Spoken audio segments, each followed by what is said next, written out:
দেখেন, আজকে একটা খবর দেখলাম এবং ছবিও দেখলাম যে ট্রাম্পের যুদ্ধবিরতি চুক্তির সমর্থনে রাস্তায় নেমেছে হাজার হাজার ইসরায়েলি। বিশাল শোডাউন।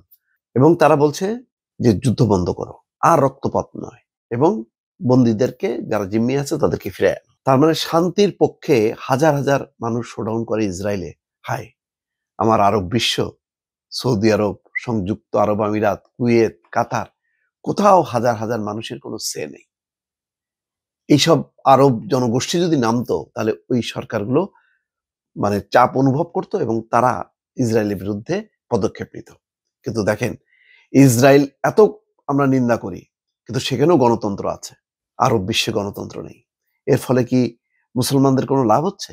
না, বরং গাজায় মুসলমানদের রক্ত ঝরছে। সেই রক্ত একেবারে পুরো গাজা মানে সয়লাব হয়ে গেছে।